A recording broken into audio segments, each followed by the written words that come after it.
මරණ මංචකේ එළවයි මෙලොවයි දෝලණය වෙනකොට කවුද ඉන්නේ?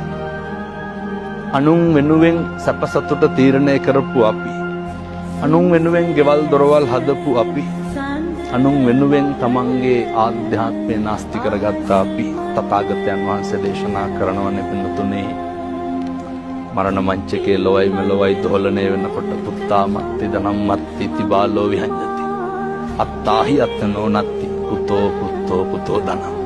අපිට අපිවත් නැති වෙනවා. මරණානුස්සති කමඨහන් දේශනාවේ තථාගතයන් වහන්සේ බොහොම පැහැදිලිව දේශනා කරනවා. ඔත්පොල්ල වෙලා ඉන්නකොට එළවයි මෙලොවයි දෝලණය වෙනකොට මිනිස්සු පුදුම විදිහට අසරණ වෙනවා. එතකොට කිසිම කෙනෙක් තමන්ගේ ශක්තියට තමන්ගේ හේවණල්ලට නැහැ.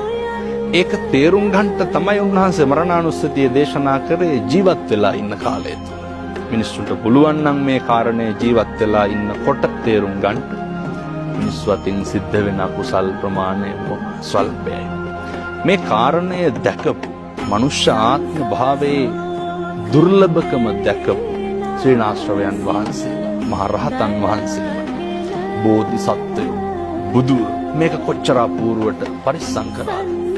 මෙහෙම දේශනා කරන්නේ මේ මනුෂ්‍ය ආත්ම භාවයේ තියෙන දුර්ලභකම නිසාමයි. එක වචනයකින්වත් සංසාරය දිග්ගස්ස ගන්න හොඳ නැහැ.